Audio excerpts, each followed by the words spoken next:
السلام علیکم ورحمۃ اللہ وبرکاتہ۔ حضرات، مفتی سلمان اظہری صاحب کا بیان ہے، بہت ہی اصلاحی بیان ہے، آپ لوگ اسے ایک بار ضرور سنیں۔ ابن رجب حنبلی فرماتے ہیں کہ جب طاق راتوں میں سے کوئی ایک رات جمعہ کی رات کو آ جائے تو غالب گمان یہ ہے کہ لیلۃ القدر اسی رات کو ہوگی۔ تو کل کی جو رات گزری وہ جمعہ کی رات بھی تھی اور طاق رات بھی تھی، تو یہ دونوں کے جمع ہونے پر بزرگوں نے فرمایا لیلۃ القدر والی جو فضیلت ہے جس شب کے لیے غالب گمان ہے کہ وہی ہو سکتی ہے، لیکن ہم سب اللہ کریم کی بارگاہ میں یہ آس و امید لگا کر دعا کرتے ہیں کہ ہم گنہگاروں کو اس کی مبارک گھڑیوں میں سے کوئی گھڑی قبولیت کی عطا فرمائے۔ اور آج کے دن کے متعلق یہ بھی فرمایا گیا کہ جمعہ یعنی سورج غروب ہونے سے پہلے پہلے ایک گھڑی ایسی آتی ہے جس میں اللہ تعالیٰ بندے کی ہر دعا قبول فرماتا ہے، قبولیت کا وقت ہوتا ہے۔ اور یہ بھی فرمایا گیا کہ اس نے ایمان و احتساب کے ساتھ آج جو نماز پڑھا، اس سے پہلے جو گناہ کیا تھا اللہ تعالیٰ سب کو معاف فرمائے گا۔ رمضان المبارکہ کی ہر رات بخشش ہوتی ہے، اور جتنے لوگوں کی رمضان میں بخشش ہو گئی اتنی تعداد صرف آج کے جمعہ کے دن بخشے جاتے ہیں۔ اور پھر عید کی رات کے لیے بھی فرمایا گیا۔ تو اب یہ چند ساعتیں رہ گئی ہیں اور چند لمحے باقی رہ گئے ہیں رمضان کو رخصت ہونے میں۔ دعا یہ کرو کہ اللہ یہ رمضان کے گزرنے سے پہلے ہم سب کی بخشش کا اعلان فرمائے، جو ہزاروں لوگ، لاکھوں لوگ جہنم سے آزاد ہو رہے ہیں، ان آزاد ہونے والوں میں ہمارا نام بھی مولا شامل فرمائے۔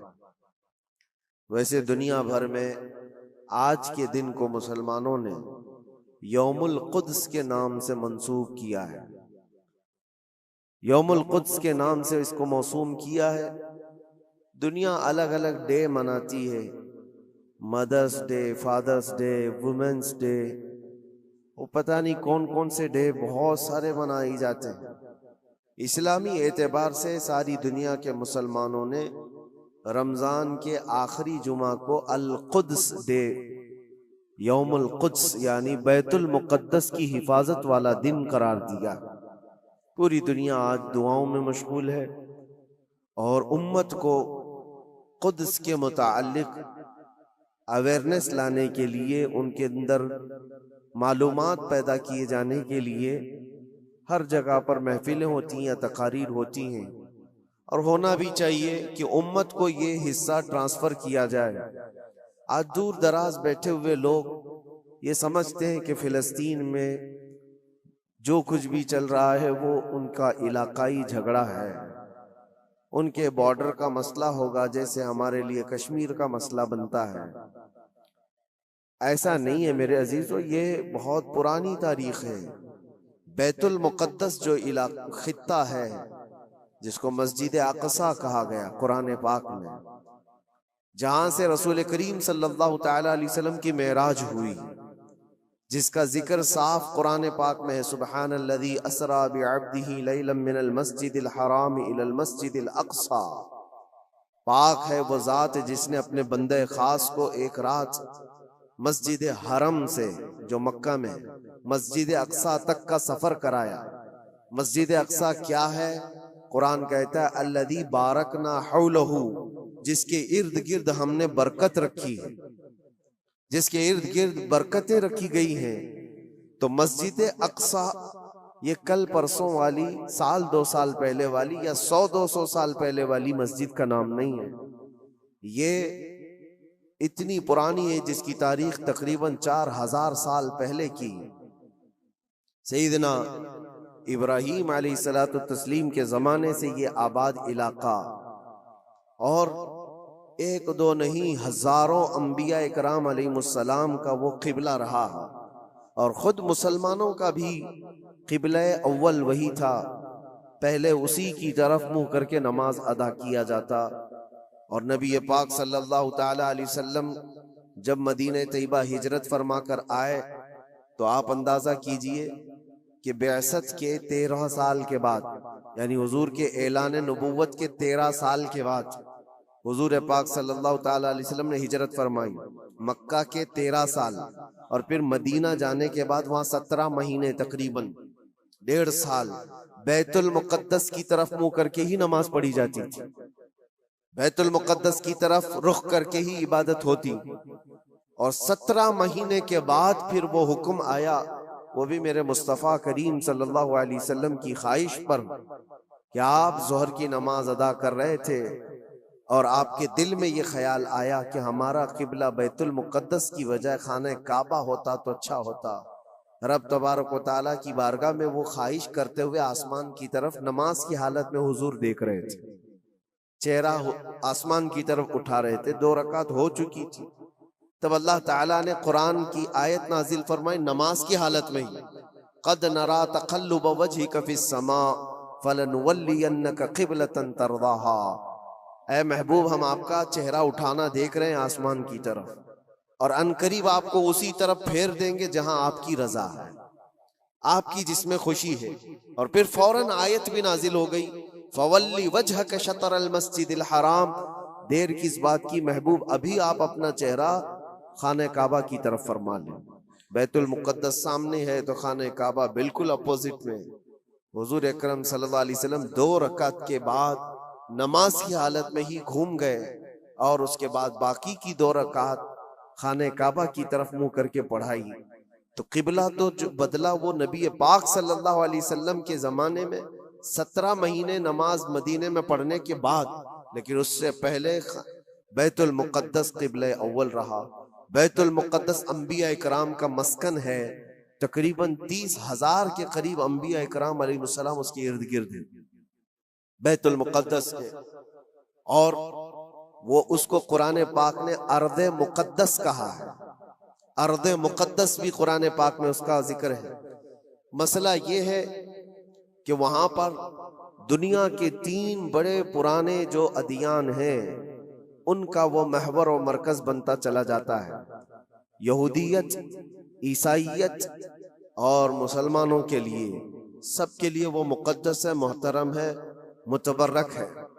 یہودی بھی اس کو مقدس مانتے، ان کا بھی قبلہ رہا، اور عیسائی بھی اس کو اپنا مقدس اور محترم عبادت گاہ کے طور پر دیکھتے ہیں، اس لیے کہ عیسیٰ علیہ السلام کی ولادت بھی وہاں قریب میں ہوئی بیت لحم میں، اور عیسائیوں کے لیے بھی وہ ایک مرکز کی حیثیت رکھتا ہے۔ اور یہ آسمانی مذاہب میں ایمان والے مسلمانوں کے لیے بھی وہ مقدس و متبرک ہے، اس کی وجہ چاہے جو بھی ہو، قرآن پاک میں اس کا ذکر ہے، اور نبی پاک صلی اللہ علیہ وسلم نے وہاں سے معراج فرمائی، معراج کا سفر شروع فرمایا۔ تو اس اعتبار سے 3 بڑے ادیان جو دنیا کے ہیں ان میں یہ اختلاف کا مسئلہ آج سے نہیں رہا، برسوں سے رہا۔ چلیں اگر آج کوئی ہم پر یہ الزام لگاتا ہے یہ کہ مسلمانوں کا اور یہودیوں کا مسئلہ ہے، تو میرے عزیزوں، فلسطین میں مسلمانوں کے آنے سے پہلے کی اگر تاریخ آپ پڑھیں گے تو یہودیوں اور عیسائیوں میں کئی جنگیں وہاں پر ہوئی، کئی جنگیں بیت المقدس کو لے کر کے۔ بیت المقدس میں پہلے یہودیوں کا غلبہ تھا، تو عیسائیوں کا بادشاہ ٹائٹس اور ہرکیولس، یہ سب بادشاہوں کے جو نام ہیں آپ تاریخ میں پڑھیں، یہ حضور پاک صلی اللہ تعالیٰ علیہ وسلم کی آمد سے پہلے والے، انہوں نے طاقت حاصل کی، غلبہ حاصل کیا۔ تو ٹائٹس جو بادشاہ تھا عیسائیوں کا، اس نے اتنا قتل عام کیا تھا یہودیوں کا، اتنا قتل عام کہ پورے فلسطین کی زمین خون سے بہہ رہی تھی اس زمانے میں۔ اور پھر جب یہودیوں کا غلبہ آیا تھا تو یہودیوں نے عیسائیوں کا قتل عام کیا تھا، کسی کو چھوڑا نہیں تھا۔ تو بیت المقدس کے حصول کے لیے، اس پر غلبہ حاصل کرنے کے لیے جنگیں برسوں سے چالی، بہت برسوں سے۔ پھر جب وہ دور آیا، حضور پاک صلی اللہ تعالیٰ علیہ وسلم نے اعلان نبوت فرمایا، اسلام پوری دنیا میں پھیلنے لگا، پھر بھی حضور اکرم صلی اللہ علیہ وسلم کی زندگی پاک میں بیت المقدس پر، مسجد اقصیٰ پر مومنین کا یا مسلمانوں کا وہ غلبہ نہیں تھا۔ زمانہ بیت گیا، حضرت عمر فاروق رضی اللہ تعالیٰ عنہ کا زمانہ آیا، جب حضرت عمر فاروق کا زمانہ آیا تو اسلامی سلطنت کی سرحدیں بہت دور دور تک پھیل گئیں. مصر فتح ہو گیا، ایران فتح ہو گیا، روم فتح ہو گیا، بہت سارے علاقے فتح ہو کر اسلام میں داخل ہوئے. تو ایک محاذ فلسطین فتح کرنے کے لیے بھی حضرت عمر فاروق کے زمانے میں بھیجا گیا، جس میں حضرت ابو عبیدہ بن جراح رضی اللہ تعالیٰ عنہ بھی موجود تھے. اور وہ اسلامی لشکر جب گیا تو فلسطین کو ان لوگوں نے فتح کیا. فلسطین جب فتح ہوا، بیت المقدس جب حاصل کیا گیا، وہ بھی تاریخ بڑی عظیم ہے میرے عزیزوں. وہاں اس وقت عیسائیوں کا غلبہ تھا، یہودیوں کو نکال کر پھینک دیا گیا، مار دیا گیا، جیسے بھی ان کے ہر بار ہوتے تھے. جب ان کا غلبہ آئے تو ان کو مارے، ان کا غلبہ آئے تو ان کو مارے، یہ جنگیں چلتی تھی.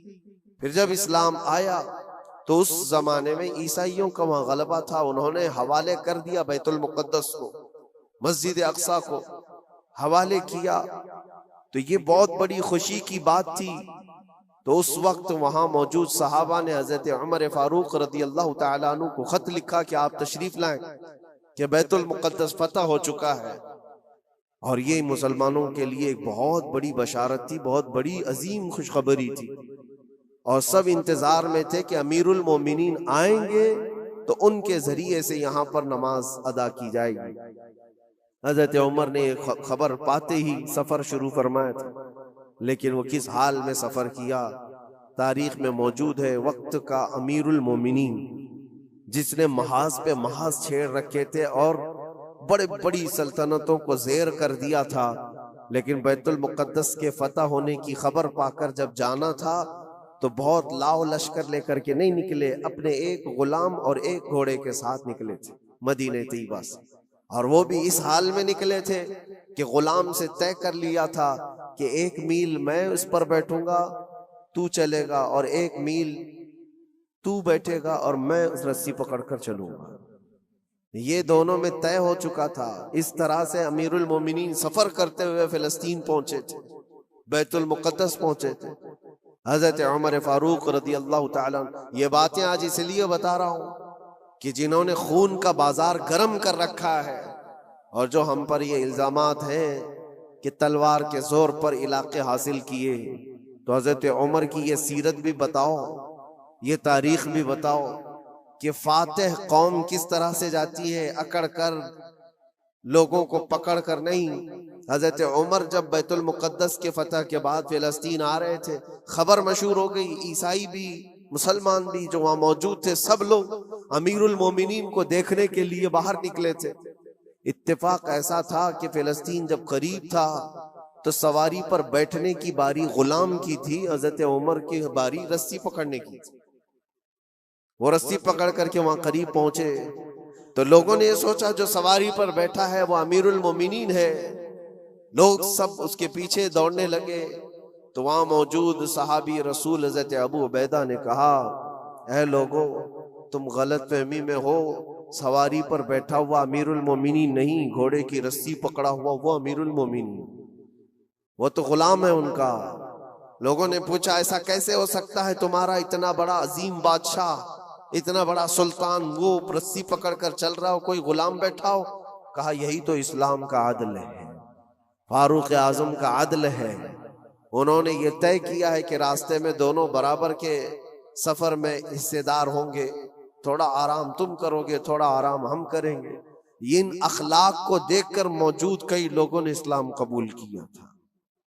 حضرت سیدنا عمر ابن خطاب رضی اللہ تعالیٰ عنہ اسی موقع پر یہ بھی ارشاد فرماتے ہیں، لوگوں نے جب یہ دیکھا امیر المومنین امیر المومنین کہہ کر پکارا تو آپ کی آنکھوں میں آنسو آئے.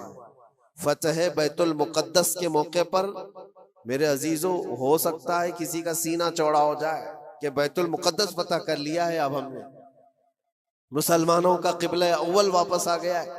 اس لیے کہ تاریخ میں پہلے سے موجود ہے اور بعد میں بھی کہ جس بادشاہ نے وہاں پر چڑھائی کی اور فتح کیا، غلبہ حاصل کیا، اس نے کرورتا ایسی دکھائی کہ سارے لوگوں پر یہ دھوس جمانا چاہا کہ یہ میری طاقت کا نشہ دیکھ لو، میں جب طاقت سے چڑھائی کرتا ہوں تو کیا حالات ہوتے ہیں. سب کو جس بادشاہ نے بھی بیت المقدس پر چڑھائی کی ہے اس نے اپنا غرور اور اپنا گھمنڈ لوگوں کو دکھایا۔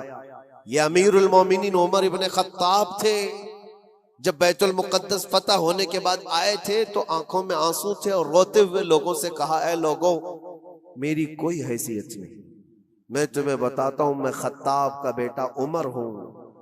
بچپن میں مجھ سے 2 بکریاں نہیں سنبھلی جاتی تھی، میرے باپ مجھے مارتے تھے، جب بکریاں میں نہیں سنبھال پاتا تو روز مار کھاتا تھا، اور آج اللہ کے فضل سے پورے علاقے مصر، یمن، عراق، ایران، روم، اب یہ فلسطین، عرب، حجاز، تقریباً آج کی 6 کنٹری جس کا رقبہ 36 لاکھ اسکوائر کلومیٹر کے آس پاس ہوتا ہے۔ حضرت عمر کہتے یہ پورا علاقہ آج تنہا عمر اس کو ہانک رہا ہے اور ہماری نگرانی میں ہے، اس لیے نہیں ہے کہ خطاب کا بیٹا عمر ہے، اس لیے کہ محمد عربی کا غلام عمر ابن خطاب حضور اکرم صلی اللہ تعالی علیہ وسلم سے وابستہ ہوں، تو اللہ تبارک و تعالیٰ نے یہ طاقت و قوت اور یہ غلبہ عطا کیا ہے۔ ایک مختصر سی تاریخ میں آپ کے سامنے رکھتے آ رہا ہوں۔ پھر حضرت عمر فاروق رضی اللہ تعالیٰ عنہ کے فتح کے بعد بیت المقدس میں تقریباً 200 سال تک اسی طرح کا معاملہ رہا، پھر ڈھیلا ہو گیا، پھر عیسائیوں کا غلبہ آیا، عیسائیوں نے دوبارہ بیت المقدس کو حاصل کیا، پھر وہ بھی 100 سال کے اوپر زمانہ بیت گیا، پھر بیت المقدس کے حصول کے لیے جگہ جگہ مسلمانوں میں بہت سارے محاذ نکلے، لیکن اللہ تعالیٰ نے دوبارہ فتح بیت المقدس کا صحرا سلطان صلاح الدین ایوبی کو عطا فرمایا۔ وہ ایک جرنیل تھے اسلام کے، نڈر تھے اور بہادر، عظیم بہادر، جنہوں نے عدل و مساوات تو ایسے کیے ہیں، عیسائیوں نے بھی آج اپنی کتاب میں لکھا ہے ہم نے ایسا کوئی سپہ سالار دنیا میں دیکھا نہیں جیسا صلاح الدین تھا۔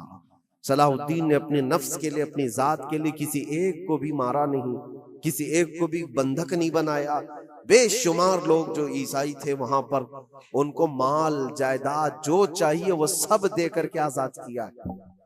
کہا کہ صرف بیت المقدس یہ مقدس جگہ ہے، اس کی گندگی اور اس کی ناپاکی میں نہیں دیکھ سکتا۔ باقی جب بیت المقدس فتح ہوا تھا صلاح الدین کے زمانے میں، تو اس وقت عام اعلان تھا جس کو جو لے جانا ہے لے جائے۔ دروازوں سے سونے کے جو نقش تھے، عیسائی جب بھاگ رہے تھے وہ بھی کھرچ کر کے نکال رہے تھے لے جانے کے لیے، جو ہاتھ میں آئے وہ سب۔ لیکن صلاح الدین نے منع کیا تھا کسی کو کچھ نہ پوچھا جائے، مال و جائیداد، دنیا کی دولت سب انہیں مبارک ہو، اللہ کا یہ مقدس گھر ہمارے حصے میں آیا۔ یہ بھی تاریخ موجود ہے۔ اور صلاح الدین ایوبی، سیدنا عمر ابن خطاب رضی اللہ تعالیٰ عنہ کے زمانے کی یہ فتح یابیاں، یہ دور اسلام میں ہے مسلمانوں کے لیے۔ پھر زمانہ بیتتا گیا اور پھر یہ انہی حالات میں بحمدہ تعالیٰ تقریباً 1000 سال چل پڑے، تقریباً پورے 1000 سال بھی نہیں، لیکن جب یہ ورلڈ وار ہوئی فرسٹ، اس کے بعد پوری دنیا میں خلافت عثمانیہ کا دبدبہ ختم ہوا، تو دوبارہ پھر یہ ساری جو دسیسہ کاری ہے آج جو آپ دیکھ رہے ہیں، سب سے پہلے بے گھر تھے جو یہودی پوری دنیا میں، جن کے لیے ٹھکانہ نہیں تھا، کوئی جگہ نہیں تھی، انہوں نے ایک معاہدے کے تحت 4000 یہودیوں کو صرف فلسطین میں بسانے کی اجازت مانگی تھی۔ اس وقت عرب بھی غیر منقسم تھا، بٹا ہوا نہیں تھا، پورا عرب ایک تھا، فلسطین، جارڈن، ملک شام، یہ سب علاقے ملے ہوئے تھے، ایک ہی خلافت کے اندر آتے تھے، خلافت عثمانیہ کے اندر۔ اس وقت صرف 4000 لوگوں کو وہاں بسانے کی اجازت لی گئی تھی۔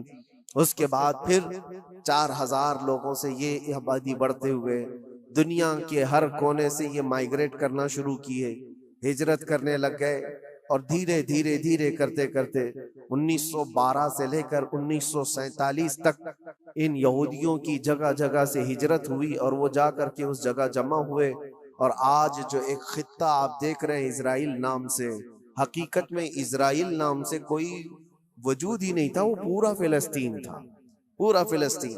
تھوڑے تھوڑے تھوڑے علاقے میں بستے بستے بستے ان لوگوں نے پورے علاقے کو آکیوپائی کر لیا، پورا قبضہ کیا اور اپنی ایک سلطنت بنائی، اپنا ایک ملک بنایا اور اعلان بھی کر دیا، پوری دنیا میں اعلان کیا، اپنی ایمبیسی کھولی، سفارت خانے کھولے۔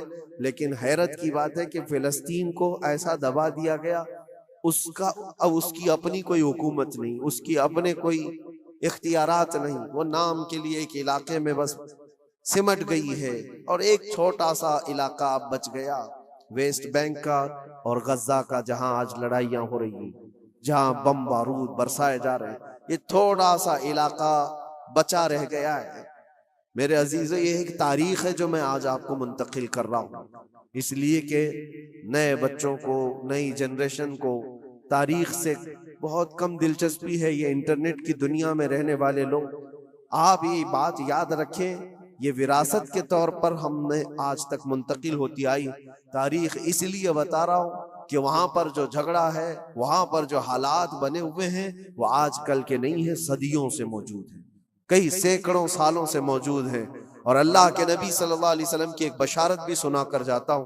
نبی پاک صلی اللہ علیہ وسلم نے فرمایا، میری امت میں ایک جماعت ایسی رہے گی قیامت تک جو بیت المقدس کی حفاظت کے لیے لڑتی رہے گی، اور ان کے مخالفین کا دھوکہ دینا، ان کے مخالفین کا ان پر حملہ کرنا ان کو کچھ نقصان نہیں دے گا، وہ ایمان پر ویسے ہی جمے رہیں گے۔ یہ حضور پاک کی بشارت ہے۔ نبی پاک صلی اللہ علیہ وسلم نے فرمایا ہے کہ وہ دمشق یا بیت المقدس کے آس پاس لوگ ہوں گے، اپنی جانوں کا نذرانہ دیتے، اور حضور نے یہ جب گارنٹی دے دی تو پھر کہنے کی کیا بات ہے۔ حضور نے فرمایا قیامت تک وہ جماعت حق پر قائم رہے گی۔ کسی اور کے لیے اتنی گارنٹی ملتی ہے؟ حدیث پاک میں حضور نے فرمایا ان کے لیے وہ ایک جماعت ایسی ہوگی قیامت تک وہ حق پر قائم رہیں گے، حق پر قائم رہیں گے بیت المقدس کی حفاظت کے لیے۔ آج ان لوگوں کے حالات دیکھتے ہیں ہم۔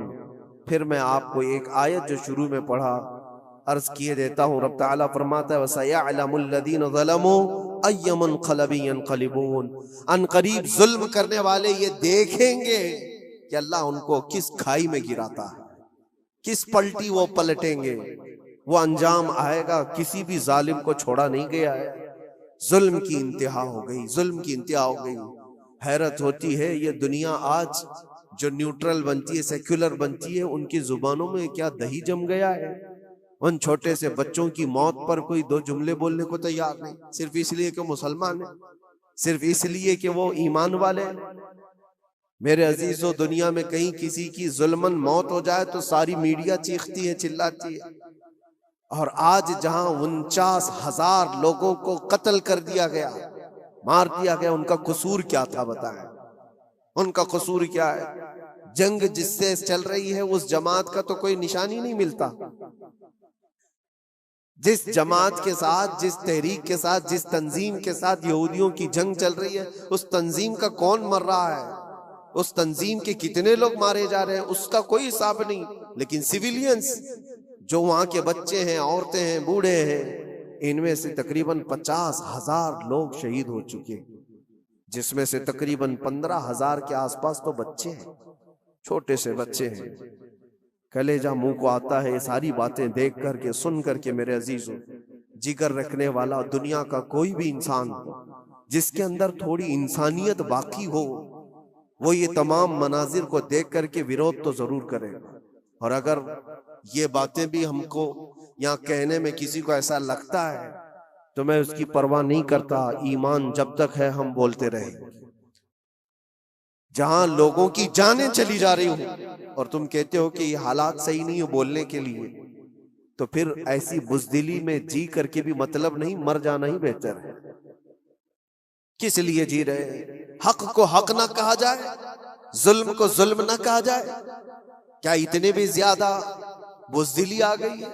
میرے عزیزو، آپ کو بتانے کا مقصد یہ ہے، مجھے پتا ہے لوگوں کو یہ بھی لگتا ہے کہ یہاں بیان کر کے مطلب کیا ہے، فلسطین میں ظلم ہو رہا ہے، بچے مارے جا رہے ہیں، یہاں بیان کر کے کیا مطلب ہے؟ یہ تھوڑی نہ وہاں جائیں گے مدد کرنے کے لیے۔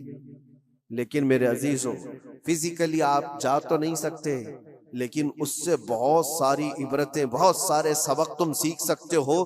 تم سردی بخار پر آئیں کائیں کرنے لگ جاتے ہو، جن کے گھروں پر روز بم بارود ہو، ان لوگوں کو دیکھو کبھی تو آج بھی الحمدللہ کہتے ہیں۔ ایک خاتون کو دیکھا جس کے 4 بیٹے شہید ہو گئے، 4 بیٹے شہید ہو گئے۔ عورتوں میں وہ بیان کر رہی ہے، بڑا بیٹا 27 سال کا، دوسرا بیٹا 25 سال کا، تیسرا 23 سال کا، اس طرح سے عمر جوانی، بھری جوانی میں جس کے 4 لڑکے شہید ہوئے، آنکھوں میں آنسو کچھ نہیں۔ کسی نیوز رپورٹر نے کہا کہ 4 بیٹے تیرے اتنی بھری جوانی میں مارے گئے، تجھے غم نہیں کسی بات کا؟ کیا بہترین جواب دیتی وہ خاتون، کہتی ہے جس کا ہر بیٹا جنت میں پہنچ چکا ہو اسے غم کس بات کا، کیونکہ اللہ کا وعدہ ہے، میرے نبی کا وعدہ ہے، وہ شہید ہے اور شہید جنت میں ہو چکا ہوتا ہے، اور شہید کو اس کی موت سے پہلے اس کا جنت میں ٹھکانہ دکھایا جاتا ہے۔ وہ خاتون کہتی ہے روتی اس وقت جب میرا بیٹا تاش کے پتوں پر بیٹھا ہوتا، شراب کے اڈے پر گیا ہوتا، بہک کر کے کہیں بگڑ گیا ہوتا، تو پھر دل پر افسوس ہوتا کہ میرا بیٹا راستہ بھٹک چکا ہے، میرا بیٹا عیاشی میں جا چکا ہے۔ لیکن جس ماں کو یہ یقین ہے کہ اس کے جیتے جی اس کا بیٹا جنت میں پہنچ چکا ہے، تو پھر غم کس بات کا۔ میں تو ان کے صدقے میں دعا کرتی ہوں کہ مولا ان کے راستے مجھے بھی وہاں تک پہنچا۔ وہ انبیاء کی سرزمین ہے۔ حضور پاک صلی اللہ تعالی علیہ وسلم کی کئی حدیثیں فلسطین اور بیت المقدس کو لے کر کے جو قیامت کے قریب ہونے والی ہیں، وہ بشارتیں بھی ہیں۔ میں تھوڑی سی تاریخ آپ کے سامنے رکھوں میرے عزیزو۔ آج وہ بیت المقدس جو مومنین کا قبلہ اول رہا، 17 مہینے تک میرے آقا صلی اللہ علیہ وسلم خود بیت المقدس کی طرف منہ کر کے نماز پڑھتے رہے، پھر مدینہ طیبہ میں بیت المقدس کی بجائے قبلہ تحویل ہو گیا خانہ کعبہ کی طرف۔ اس بیت المقدس میں روایات کے مطابق 30,000 کے قریب انبیاء اکرام علیہ السلام آرام فرما ہے۔ 30,000 کے قریب انبیاء اکرام وہاں پر دفن ہے۔ اور قرآن جس کے بارے میں کہتا ہے الذی بارکنا حولہ، سبحان الذی اسری بعبدہ لیلا من المسجد الحرام الی المسجد الاقصی الذی بارکنا حولہ، پاک ہے وہ ذات جس نے اپنے بندے خاص کو، اپنے نبی کو سفر کرایا معراج کا، مسجد حرم سے مسجد اقصی تک۔ مسجد اقصی کا ذکر آیا ہے 15ویں پارے کے شروع میں، اور مسجد اقصی تک سفر کرایا۔ کون سی مسجد؟ اللہ فرماتا الذی بارکنا حولہ، جس کے ارد گرد ہم نے برکتیں رکھی ہیں، جس کے ارد گرد برکتیں رکھی ہیں۔ آپ یہ سوچ رہے ہیں کہ بیت المقدس کو جاننا کیوں ضروری ہے؟ یہی سوال حضور پاک صلی اللہ تعالی علیہ وسلم کی زوجہ مطہرہ، ہم مومنوں کی ماں سیدہ میمونہ رضی اللہ تعالی عنہا نے عرض کیا تھا، افتنا یا نبی اللہ عن بیت المقدس، یا رسول اللہ صلی اللہ تعالی علیہ وسلم فی بیت المقدس، بیت المقدس کے بارے میں آپ ہمیں کچھ ارشاد فرمائیں، وہ کیا ہے، ہمارے لیے کتنی اہمیت کا حامل ہے بیت المقدس؟ نبی پاک صلی اللہ تعالی علیہ وسلم نے فرمایا انہ ارض المحشر والمنشر، وہ زمین تمام لوگوں کے حشر کی جگہ ہے، محشر قائم ہونے کی جگہ فرمایا میرے آقا نے۔ سب کے جمع ہونے کا سب سے آخری جس زمین پر سارے لوگ جمع کیے جائیں گے وہ بیت المقدس کی زمین ہوگی۔ حضرت میمونہ نے پوچھا یا رسول اللہ صلی اللہ تعالی علیہ وسلم اس کے متعلق کوئی فضیلت؟ فرماتے ہیں میرے آقا صلی اللہ علیہ وسلم من احل بحجۃ او بعمرۃ من المسجد الاقصى الى المسجد الحرم غفر اللہ له ما تقدم من ذنبه او وجبت له الجنہ او كما قال رسول اللہ صلی اللہ علیہ وسلم۔ میرے آقا فرماتے جس نے مسجد اقصی بیت المقدس سے عمرے کا یا حج کا احرام باندھا اور مسجد اقصی سے مسجد حرم تک آیا، عمرہ کیا یا حج کیا، جو کچھ بھی پچھلے زندگی میں کیا تھا اللہ سب معاف فرمائے گا۔ اور روایت میں یہ بھی وجبت لہ الجنہ، اس کے لیے جنت واجب ہو جائے گی. اس سفر کے بارے میں اب سنو، سب کی استطاعت تو نہیں ہے. حضرت بی بی میمونہ نے یہی سوال کیا کہ جس کی طاقت نہ ہو میرے آقا وہ کیا کرے؟ بیت المقدس نہیں جا سکتا. سنو، اگر اس کی اہمیت سارے مسلمانوں کے لیے نہ ہوتی تو میرے آقا صلی اللہ علیہ وسلم یہ نہیں فرماتے وَمَن لَّمْ يَسْتَطِعْ فَلْيَهْدِ زَيْتَهُ. حضور صلی اللہ علیہ وسلم فرماتے ہیں اگر کسی کی طاقت نہیں ہے تو وہ تھوڑا تیل تو اس کے پاس ہو سکتا ہے، وہ تیل ہدیہ کر کے بیت المقدس بھیجے، تاکہ بیت المقدس میں تمہارے بھیجے ہوئے تیل سے اگر چراغ بھی جلایا گیا یہ ثواب اس کو بھی ملے گا، عمرے کا ثواب ملے گا. یہ حدیث پاک میں ہے کہ اگر تمہارے یہاں سے ہدیہ کیے ہوئے بھیجے ہوئے تیل کو بیت المقدس میں کسی نے چراغ میں روشن کیا تو فرمایا گیا اس کے برابر اسے بھی ثواب ملے گا. یہ یوں ہی نہیں میں عرض کر رہا ہوں میرے عزیزوں، اس کی اہمیت کا اندازہ آپ کو ہونا چاہیے. اور قیامت قریب کیسے آئے گی اس کے متعلق بھی حالات یہی میرے آقا نے فرمایا عمران بیت المقدس خراب یثرب وخراب یثرب فتح قسطنطینیہ وفتح قسطنطینیہ ظہور الملحمہ وظہور الملحمہ خروج الدجال او کما قال النبی صلی اللہ علیہ وسلم. یہ سیدنا معاذ بن جبل رضی اللہ تعالیٰ عنہ سے روایت حدیث ہے. میرے آقا فرماتے ہیں بیت المقدس آباد کر دیا جائے گا اور مدینہ ویران کر دیا جائے گا. مدینے کی ویرانی، بیت المقدس کی آبادی ہوگی. بیت المقدس کے ارد گرد بڑی بڑی عمارتیں بن جائیں گی، آبادیاں بڑھ جائیں گی. اور مدینے کی ویرانی وہ کس طرح کی ویرانی وہ اللہ کے حبیب صلی اللہ تعالیٰ علیہ وسلم ہی بہتر جانتے ہیں. مدینہ زادہ اللہ شرفا و تعظیما، وہ ہمارے دلوں کی دھڑکن ہے، وہ ہمارے آنکھوں کا سرور ہے. اور پھر آگے میرے آقا فرماتے ہیں پھر مدینے کی ویرانی قسطنطنیہ کے فتح کا سبب ہو جائے گی. قسطنطنیہ استنبول کو کہتے ہیں جو ترکی کا شہر ہے. حضور پاک صلی اللہ علیہ وسلم نے فرمایا مومنین اس کو فتح کر لیں گے. اور قسطنطنیہ کا فتح ہونا نہیں بلکہ اس سے پہلے ملحمۃ الکبریٰ، ایک بہت بڑی جنگ ہوگی دنیا میں. اس سے بڑی جنگ نہ کبھی پہلے ہوئی تھی نہ بعد میں ہوگی. یہ کس کے درمیان؟ مومنین اور کفار و مشرکین کے بیچ. اس جنگ کی جگہ بھی میرے آقا نے بیان فرمائی، وہ ملک شام ہوگا، وہ دمشق کے قریب میدان میں جنگ ہوگی. تمہارے خلاف لڑنے والے 80 جھنڈوں کے نیچے آئیں گے اور ہر جھنڈے کے نیچے 12,000 کی فوج ہوگی، یعنی تقریباً 9,60,000 کی فوج صرف مومنین سے لڑنے کے لیے حاضر ہوگی ایک میدان.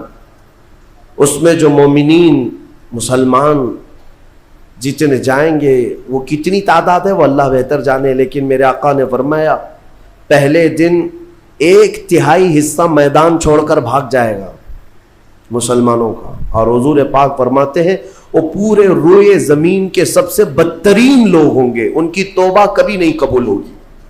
جو میدان چھوڑ کر بھاگ چکے ہوں گے ان کی توبہ کبھی نہیں قبول ہوگی. دوسرے دن 1/3 جماعت 1/3 جماعت مومنین کی شہید ہو جائے گی، سب قتل ہو جائیں گے. اور حضور فرماتے ہیں وہ روئے زمین کے سب سے اعلیٰ قسم کے شہداء ہوں گے، سب سے افضل شہداء ہوں گے. اور میرے آقا صلی اللہ علیہ وسلم فرماتے ہیں 1/3 حصہ مسلمانوں کا باقی ہوگا، اللہ رب العزت اسی ٹکڑے کو فتح عظیم عطا فرمائے گا، فتح سے ہمکنار ہوں گے. اور اس کے بعد قسطنطنیہ فتح ہوگا. قسطنطنیہ فتح ہوتے ہی دجال ظاہر ہو جائے گا، دجال کا خروج ہوگا پوری دنیا میں.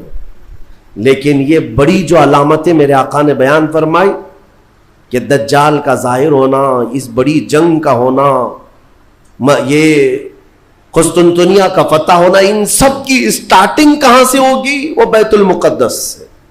اس لیے بیت المقدس کو سمجھنا ہمارے لیے بہت ضروری ہے.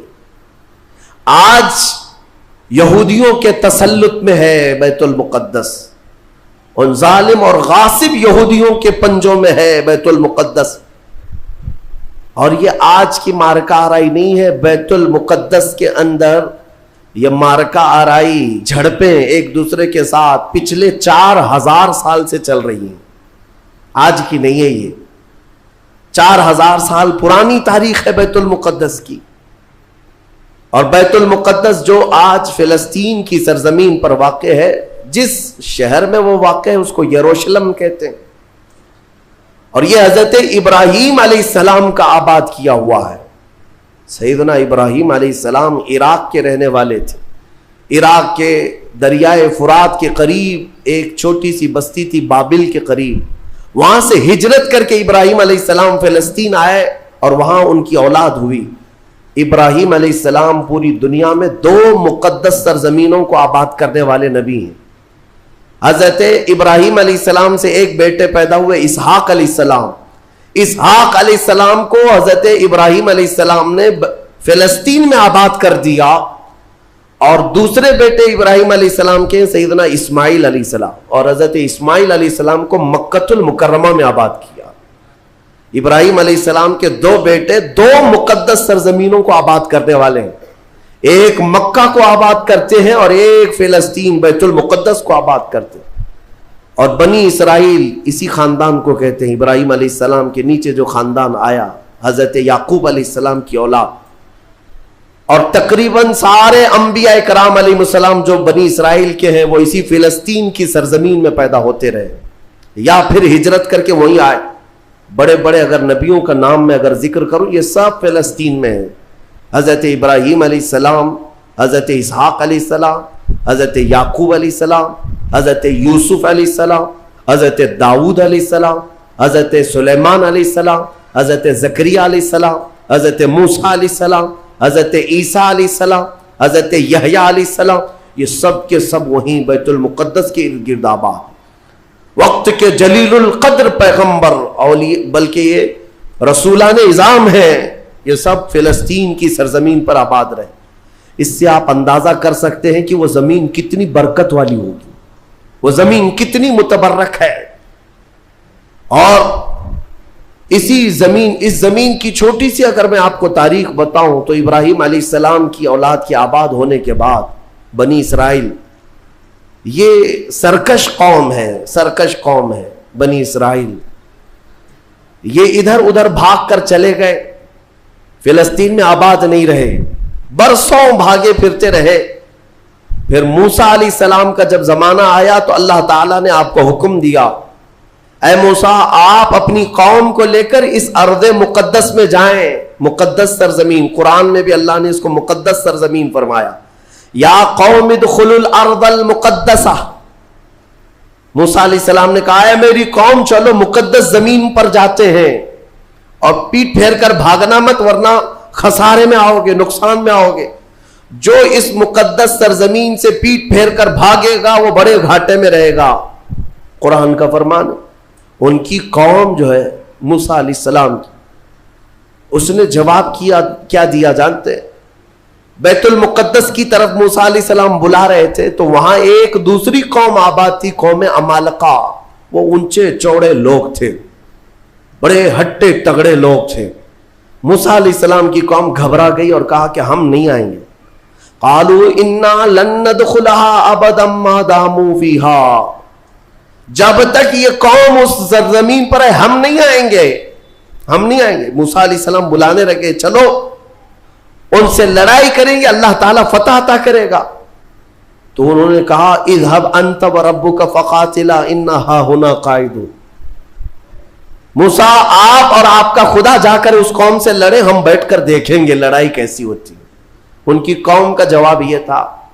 تو موسیٰ علیہ السلام نے اللہ رب العزت کی بارگاہ میں اپنا عذر پیش کیا تو رب تعالیٰ نے فرمایا، اللہ تعالیٰ نے اب سزا کے طور پر اس قوم کے اوپر فرماتا ہے فَإِنَّهَا مُحَرَّمَةٌ عَلَيْهِمْ 40 سَنَةً يَتِيهُونَ فِي الْأَرْضِ.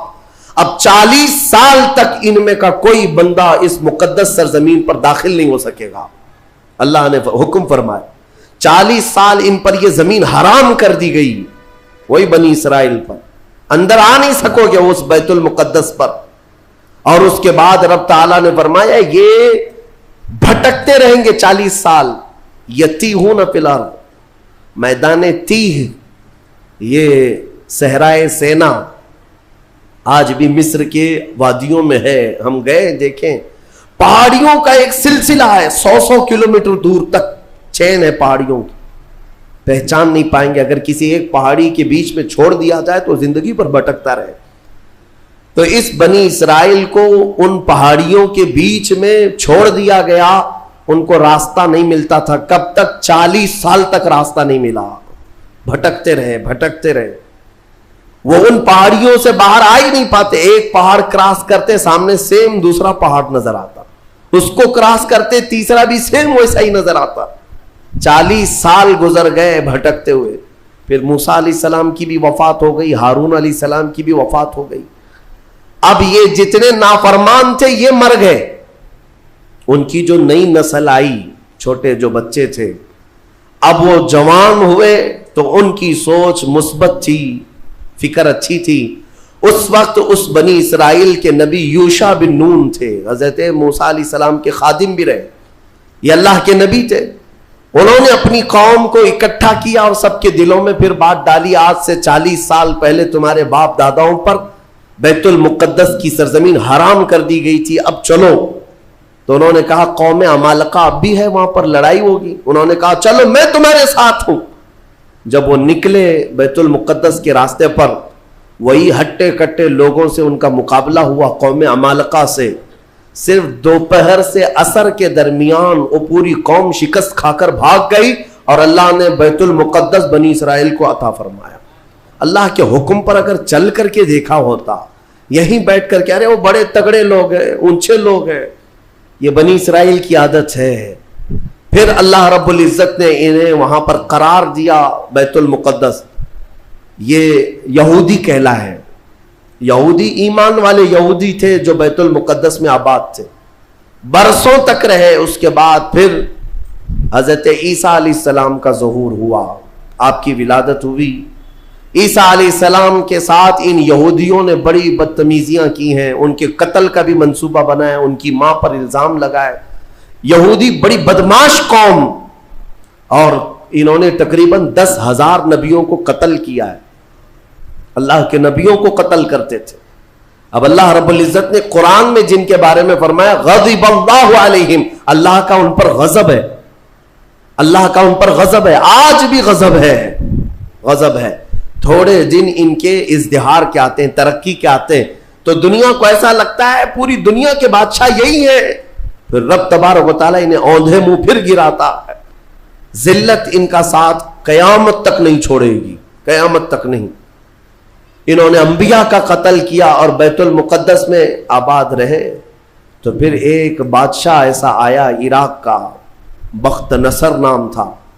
وہ آ کر کے بیت المقدس پر ایسا حملہ کیا کہ اس نے ہزاروں یہودیوں کو قتل کیا اور بیت المقدس کی عمارتیں توڑ پھوڑ کر رکھ دی. جو حضرت سلیمان علیہ السلام کے زمانے میں عمارت بنی تھی بیت المقدس کی. ہاں یہ بھی میں بتا دوں اس کی تاریخ کیا ہے. حضرت سلیمان علیہ السلام بادشاہ تھے، اللہ تعالیٰ نے حکم دیا کہ تم تعمیر کرو. تو بیت المقدس جب تعمیر کرنے لگے تو کس کی مدد سے؟ جنات کی مدد سے آپ تعمیر کر رہے تھے. سارے جنات کو کام پر لگا دیا تھا اور سارے جن صبح شام دوپہر کام پر لگے تھے اور مسجد بنا رہے تھے بیت المقدس. اور اتفاق ایسا کہ حضرت سلیمان علیہ السلام سے وہ خوب خوف کھایا کرتے تھے. جب تک آپ کھڑے رہتے کام کرتے، اگر سلیمان علیہ السلام چلے جاتے تو سب بھاگ جاتے تھے، کام چھوڑ کر بھاگ جاتے تھے. تو سلیمان علیہ السلام اپنا عصا لے کر کے کھڑے رہے اور کام کرانے لگے. اب اتفاق ایسا ہوا کہ سلیمان علیہ السلام دن میں بھی نہیں جا رہے، رات میں بھی نہیں جا رہے، کھڑے ہی کھڑے ہیں اور دن رات ان کا کام چالو ہے. لیکن ہوا یہ تھا کہ سلیمان علیہ السلام کی وفات ہو چکی تھی. کھڑے کھڑے آپ کا انتقال ہوا ہے حضرت سلیمان علیہ السلام کا، اور اپنے عصا کے سہارے کھڑے رہ گئے. انتقال کے بعد بھی یہ صرف اور صرف نبوت کی شان ہے، یہ صرف نبیوں کی شان ہے. قرآن میں ہے اللہ تعالیٰ نے فرمایا فلما تبینت الجن، جنات کو کب معلوم ہوا پتا ہے؟ دیمک نے حضرت سلیمان علیہ السلام کی لکڑی کو کھا لیا. یہ جو عصا تھا دیمک کھا گئی، دیمک کھانے کی وجہ سے لکڑی ٹوٹی. تو لکڑی ٹوٹنے کے بعد حضرت سلیمان علیہ السلام زمین پر آ گرے. تب جنات کو پتا چلا ان کا تو کب کے انتقال ہو چکا ہے، اور اس وقت تک بیت المقدس کی تعمیر ہو چکی تھی. جس کو روایات میں ہیکل سلیمانی بھی کہا گیا ہے. بیت المقدس، ہیکل سلیمانی، یہ الگ الگ ووادت جو معاملات ہیں، میں اس کو پھر کبھی عرض کرتا ہوں. یہ تعمیر مکمل ہوئی اور وہی یہودیوں کے لیے مقدس جگہ، اور بخت نصر نے جس کو توڑا وہی ہیکل سلیمانی تھا. اور اس کے نیچے بہت ساری ان کی مقدس کتابیں جس سے جادو کرتے تھے وہ سب دفن کر دی گئیں. سلیمان علیہ السلام کی کرسی وہ بھی دفن کر دی گئی. آج بھی یہ یہودی جو کھدائی کر رہے ہیں اسی کرسی کو تلاش کرنے کے لیے، اپنی باقیات، وہ جادو کی کتابیں تلاش کرنے کے لیے آج بھی یہ کھدائی کر رہے ہیں بیت المقدس کے ارد گرد. اور یہ جو تھرڈ ٹیمپل کہتے ہیں، تیسرا مندر تعمیر ہونا ہے، وہ تھرڈ ٹیمپل کا مطلب یہی ہیکل سلیمانی کو انہیں بنانا ہے، بیت المقدس کو ہدم کر کے، منہدم کر کے. یہ جو مسجد اقصی ہے اس کو ختم کر کے انہیں وہاں پر تھرڈ ٹیمپل بنانا ہے. یہ ان کا خواب ہے. یہودی وہاں سے قتل ہوئے، عیسائیوں کا قبضہ آیا. عیسائی تقریباً 300 سال تک آباد رہے. پھر ایک بادشاہ آیا، ایران کا بادشاہ تھا خسرو، اس نے بدلہ لیا اور اس کے بعد یہودیوں کو پھر سے آباد کیا. پھر اس کے بعد ٹائٹس نام کا ایک عیسائی بادشاہ آیا، اس نے پھر دوبارہ بیت المقدس پہ حملہ کیا. اس نے قریب 1 لاکھ کے قریب یہودیوں کو پھر قتل کیا. یہ قتل کون کر رہا ہے؟ عیسائی یہودی، اور دہشت گرد کوئی اور ہے. ہاں، پہلے زمانے کے دہشت گرد ہیں، یہ پرانے دہشت گرد. ایک ساتھ جینوسائیڈ کرنا، جو نسل کشی کرنا، یہ یا تو عیسائیوں کا کام ہے یا یہودیوں کا کام ہے. ان کو قبضہ ملتا تھا تو ان کو مارتے، ان کو قبضہ ملتا تو ان کو مارتے. ٹائٹس نے پورا تباہ کر دیا. پھر بیت المقدس میں اس نے غلاظت ڈال دی، کچرے ڈال دیے. بہت کچھ برباد کرنے کے بعد یہودی وہاں سے نکل گئے. پھر میرے عزیزوں، وہ عیسائیوں کا تسلط ویسا ہی برقرار رہا. کب تک؟ جب تک سیدنا عمر ابن خطاب کا زمانہ آ گیا. اسلام کا یہ فتوحات کا سلسلہ تھا. میرے آقا کے غلام جس طرف جا رہے تھے زمینیں ان کے قدموں میں آ رہی تھی. یہ وہ دور تھا. تو حضرت عمر نے بھیجا کہ اب فلسطین کی طرف بھی ہمارے مجاہدین جائیں گے. اور وہاں عیسائی تھے، پوری دنیا کی خبر تو رکھتے تھے کہ کیا کیا ہو رہا ہے. رسول پاک صلی اللہ علیہ وسلم کے غلاموں سے لڑنے کی طاقت سب کے پاس نہیں. تو انہوں نے کہا کہ ہم لڑائی نہیں کریں گے، آپ آ جاؤ، آپ کے حوالے پورا بیت المقدس کر دیں. حضرت عمر کو خود ہی دعوت دے کر کے بلا لیا. اور جانتے ہیں ان عیسائیوں کی خباثت، یہ بڑے نرم دکھتے. اس وقت قبۃ الصخرہ، جس کو آپ ڈوم آف راک کہتے ہیں، یہ یلو کلر کا جو گنبد نظر آتا ہے، یہودی اس کو بڑا مقدس سمجھتے ہیں، بڑا مقدس. اس پر عیسائیوں نے پورے لوگوں کی غلاظتیں، کچرے ڈال کر کے رکھے تھے. اس زمانے میں کوئی دوسرا گنبد تھا وہاں پر. یہ تو پھر اموی خلیفہ کے زمانے میں یلو کلر کا پھر سے بنایا گیا. لیکن اس زمانے میں کچرا ڈال کر کے رکھتے تھے عیسائی، یہودیوں کو جلانے کے لیے. یہودیوں کی وہ مقدس جگہ ہے. پھر حضرت عمر فاروق رضی اللہ تعالیٰ جب تشریف لائے تو جانتے ہیں کس شان سے آئے تھے سیدنا عمر فاروق. مدینہ طیبہ سے نکل کر کے اپنے ایک تنہا غلام کے ساتھ بیت المقدس گئے. کوئی فوج لے کر نہیں گئے، اور وہ بھی ایسے کہ غلام کے ساتھ باری لگا لیا ہے. 1 میل میں گھوڑے پر بیٹھوں گا، 1 میل تو گھوڑے پہ بیٹھے گا. سفر میں 1 میل حضرت عمر بیٹھتے تھے گھوڑے پر، غلام رسی پکڑ کر چلتا تھا. 1 میل غلام بیٹھتا تھا، عمر فاروق رسی پکڑ کر چلتے تھے. دنیا کا اقتدار میرے آقا کے غلاموں نے یوں نہیں حاصل کیا. انہوں نے خود ہی کو فنا کر دیا تھا میرے آقا کی محبت میں. اور اتفاق ایسے کہ فلسطین جب پہنچے تو باری غلام کے بیٹھنے کی تھی.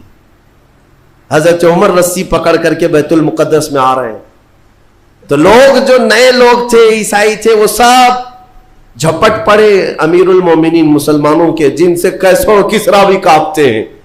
گھوڑے پر تشریف لا رہے ہیں تو سب ان کے استقبال کے لیے تھے. جو غلام تھا حضرت ابو عبیدہ بن جراح جو صحابی تھے, انہوں نے چیخ کر کے کہا لوگوں گھوڑے پر بیٹھا ہوا امیر المومنین نہیں, رسی پکڑا ہوا امیر المومنین.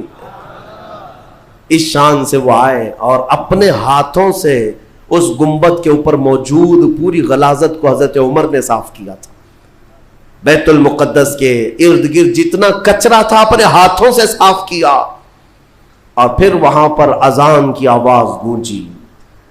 سیدنا عمر فاروق رضی اللہ تعالیٰ عنہ نے ظہر کی نماز وہاں پڑھائی اور عام خطبہ دیا سارے لوگوں کو جمع کر کے. کہا اب گھبرانے کی ضرورت نہیں, اس ارض مقدس میں اسلام آ چکا ہے.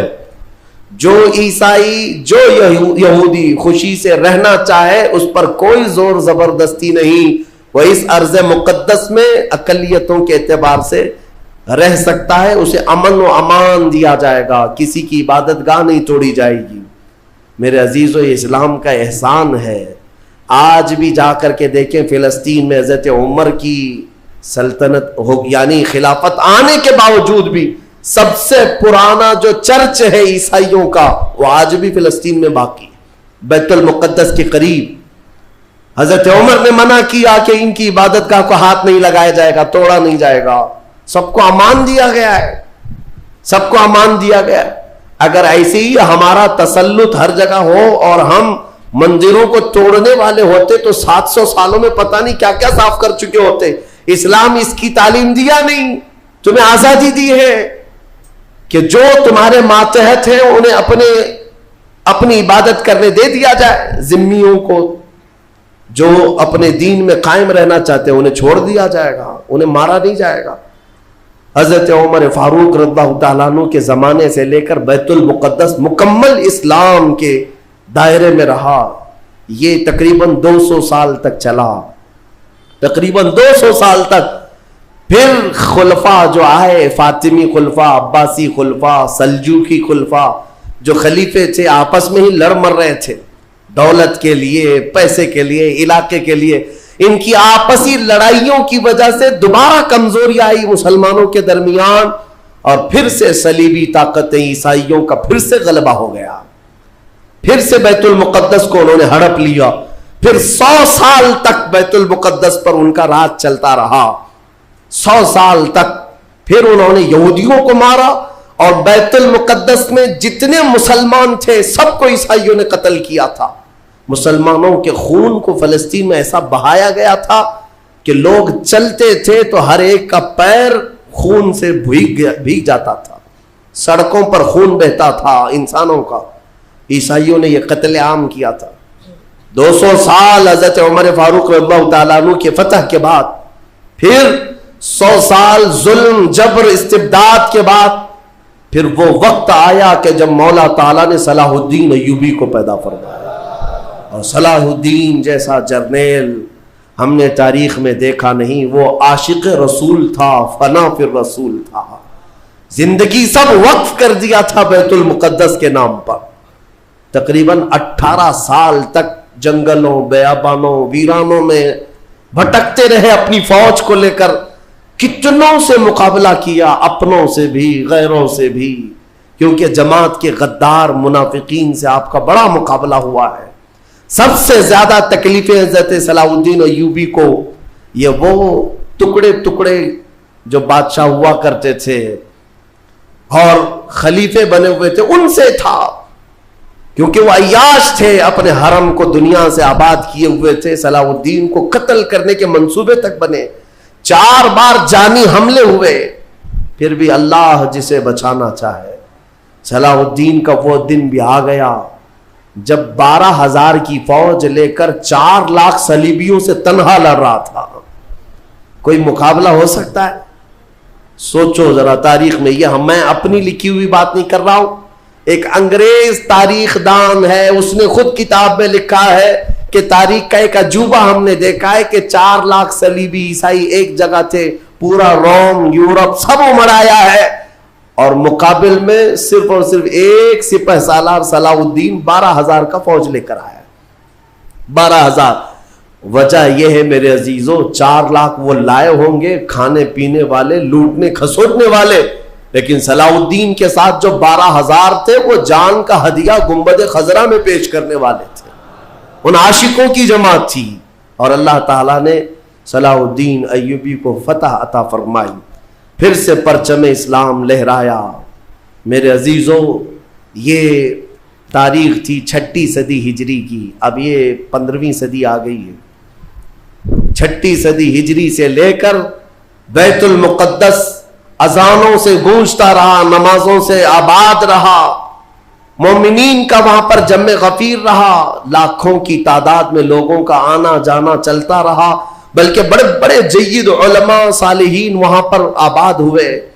امام غزالی رحمۃ اللہ تعالیٰ علیہ کر کے کتنے لوگوں کو اللہ نے ولایت ہے کہ بیت المقدس 800 سال کے قریب ہو گئے صلاح الدین ایوبی کو واپس لائے ہوئے, لیکن پچھلے 100 سال سے پوری دنیا کے یہودیوں کے اندر ایک یہ فکر پیدا ہوئی کہ ہماری ایک ریاست ہونی چاہیے, ہمارا ایک ملک ہونا چاہیے.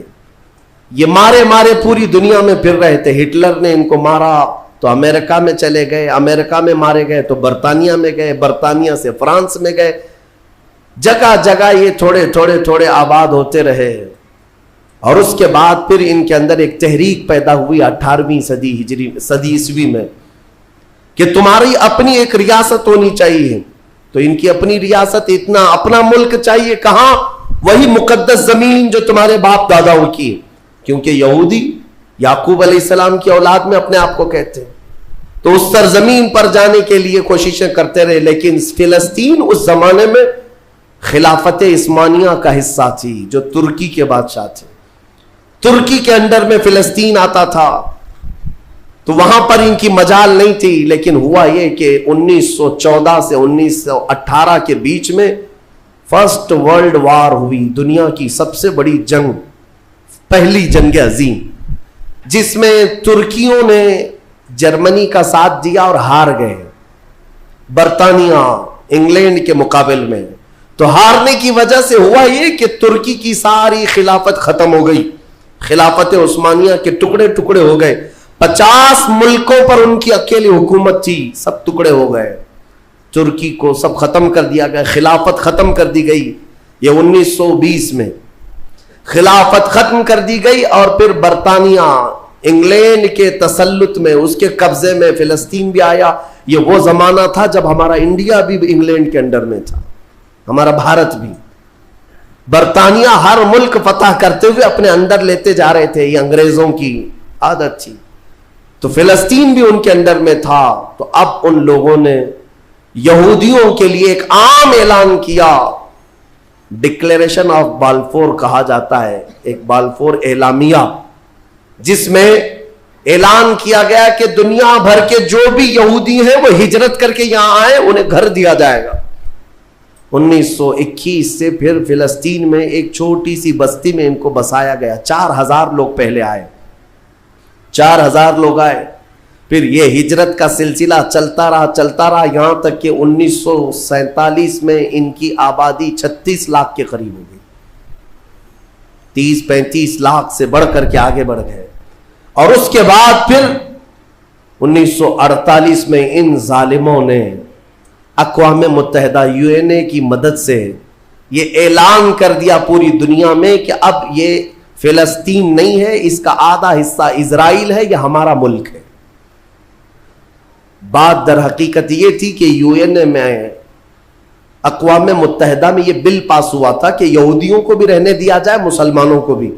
اس فلسطین کے 2 ٹکڑے کیے جائیں گے, ایک مسلمان فلسطین بنائیں گے اور ایک یہودی اسرائیل بنائیں گے. آج بھی یہ اقوام متحدہ UN کا یہ بل آج بھی موجود ہے. اقوام متحدہ سے یہ بل پاس ہوا, یہودی تو مان گئے, لیکن پورے عرب کے مسلمان اس کے خلاف تھے کہ عربوں کے بیچوں بیچ ایک یہودی ریاست کیسے قائم ہو سکتی ہے؟ یہ ہمارا مقدس معاملہ ہے، مقدس سرزمین سے ہمارا تعلق ہے. احتجاج کرتے رہے لیکن ان یہودیوں نے مال کے ذریعے، عورتوں کے ذریعے سارے عرب ملکوں کے جو بادشاہ تھے ان تک اپنا تسلط جما لیا. کئی ایسے عرب بادشاہ ہیں جن کی بیویاں یہودی ہیں، ان کے گھروں تک یہ پہنچ گئے اور ان کو ایسا نیوٹرل کر دیا کہ اب وہ فلسطین کے بارے میں بات نہ کریں. ہوا یہ کہ اسرائیل تو بن گیا لیکن آج تک فلسطین نہیں بن سکا. فلسطین کا وجود دنیا نہیں دکھاتی، گوگل میں چیک کرو تو نہیں بتاتا فلسطین کوئی جگہ نہیں. میرے عزیزو، ہر 10 سال پر یہ زمین کو ہڑپتے آج پورا وہ ارض مقدس جس کو فلسطین کہا جاتا ہے 90% یہودیوں کے قبضے میں آ گیا. اقوام متحدہ سے یہ بھی بل پاس ہوا تھا کہ آدھا کر لیا جائے، اسرائیل ایک ریاست، فلسطین ایک ریاست، لیکن بیت المقدس جو ہے مسجد اقصی وہ دونوں کے انڈر میں نہیں رہے گی، یہ اقوام متحدہ کے انڈر میں، یہ خود مختار رہے. کیونکہ یہاں یہودیوں کا بھی تعلق ہے، عیسائیوں کا بھی ہے، مسلمانوں کا ہے، سب کو یہاں آنا جانے کی اجازت رہے گی، کسی کے انڈر میں نہیں رہے گا. یہ پاس ہوا تھا لیکن آج حالات یہ ہے کہ اس بیت المقدس کی دیواروں پر، دروازوں پر یہ وحشی ظالم اسرائیلی بندوق تانے آج بھی کھڑے ہوئے. یہ جسے اندر جانے دیں وہ جائے گا. پوری دنیا اپنی آنکھوں سے دیکھ رہی ہے ان کی خیانت، ان کی غداری کو، لیکن کوئی ایک جملہ تک نہیں کہتا کہ اسرائیل دہشت گرد ہے. آپ کو میں ایک آنکڑے اگر بتاؤں تو آپ کے رونگٹے کھڑے ہو جائیں. انہوں نے فلسطین کے مسلمانوں میں سے اب تک 2.5 لاکھ صرف بچوں کو قتل کیا ہے ان اسرائیلیوں نے. آج بھی یہ ڈیٹا موجود ہے، انٹرنیٹ پہ موجود ہے، بڑی ویب سائٹس ہیں، انہوں نے شو کیا. اقوام متحدہ کی بھی رپورٹ موجود ہے کہ فلسطین کے کتنے مارے گئے. ان دونوں کی جنگ میں 24 لوگ اگر مارے جاتے ہیں تو 23 فلسطینی ہوتے ہیں، 1 اسرائیلی ہوتا ہے. پھر بھی دہشت گرد فلسطین ہے، آتنکواد فلسطین ہے. میرے عزیزو، یہ دنیا جو دوہرا کھیل کھیل رہی ہے اس کو کون بتائے گا آخر؟ وہاں جمعہ کی نماز پڑھنے کے لیے مومنین آج بھی جاتے ہیں، ان پر گولیاں برسا دی جاتی ہیں، لیکن ان جیال مسلمانوں کو ہزاروں سلام جو تلواروں کے سائے میں بھی میرے مولا کی عبادت خشوع و خضوع سے کرتے. میں خود گیا اور دیکھا ہوں چھوٹے سے بچے، 6 سال کے 8 سال کے بچے ملنے کے لیے آتے ہیں اور یہ پورے اسلحے میں لیس فوجی کھڑے رہتے ہیں. چھوٹا سا بچہ ان کی گن کو یوں گھماتا ہے اور مسجد میں اندر آتا ہے، ایسا لگتا ہے جیسے وہ کھلونے کو پکڑ رہا ہے. میرے عزیزو، یہ بھی حدیث پاک کے ذریعے سے میں بتاتا ہوں. میرے آقا صلی اللہ علیہ وسلم فرماتے ہیں میری امت کا ایک حصہ قیامت تک باطل سے لڑتا رہے گا، قیامت تک باطل سے لڑتا رہے گا، اور ان کی مخالفت کرنے والوں کا ان پر کچھ بھی اثر نہیں ہوگا، اور دنیا میں کوئی بلا بھی پھیلے تو اس جماعت پر کچھ اثر نہیں ہوگا. صحابہ نے پوچھا یا رسول اللہ آپ کی امت کا وہ حصہ کون ہے؟ میرے آقا فرماتے ہیں بیت المقدس کے آس پاس رہنے والے مومنین کی جماعت ہے. ان کی فضیلت میں میرے آقا نے فرمایا قیامت تک لڑتے رہیں گے، قیامت تک، اور ان کی خلاف کرنے والوں کا ان پر کچھ بھی اثر نہیں ہوگا. اور ہم دیکھ رہے ہیں ارے بڑی عمارتیں ایک بم سے گرا دیا، دوسرے دن ان کے آس پاس ان کی گاڑیاں بھی چل رہی ہیں، دکانیں بھی چل رہی ہیں، بازار بھی چل رہا ہے. کل رات کو فائرنگ ہوئی، 50 لوگ بیت المقدس سے اٹھا کر کے لاشیں لے گئے. دوسرے دن جا کر کے دیکھے تو عصر کے بعد عورتیں اپنے بچوں کے ساتھ روٹیاں سینڈوچ کھاتی ہوئی بیٹھی ہوئی ہیں. مطلب یہ ہے کہ نہ موت کا ان کے اندر خوف ہے، نہ ظالموں کے تسلط کا ڈر ہے. ہاں یہ بھی اللہ تعالیٰ کی طرف سے ہوتا ہے کہ مولا جب کسی کا دل کشادہ کرے تو بڑے بڑے پہاڑوں سے بھی انہیں ڈر نہیں لگتا.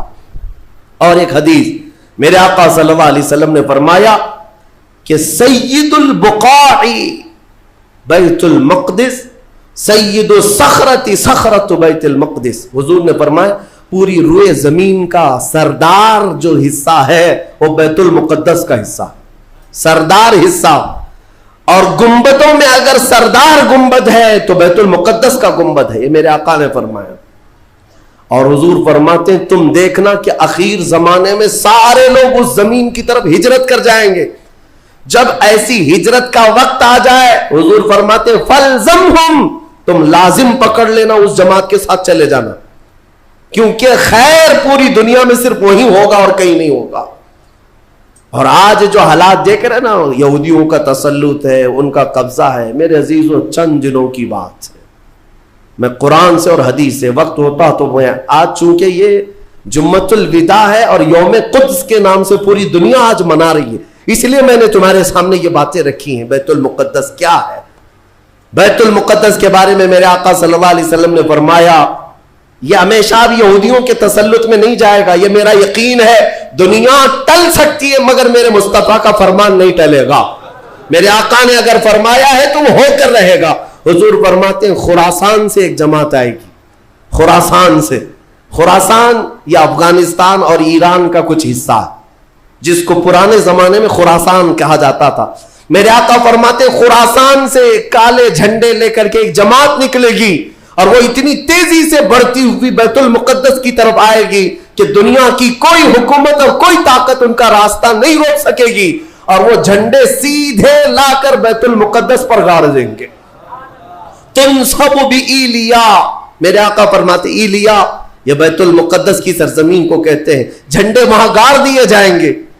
اور حضور اکرم صلی اللہ تعالی علیہ وسلم نے یہ بھی فرمایا جب تم دیکھنا کہ یہ یروشلم بیت المقدس دار الخلافہ بن جائے.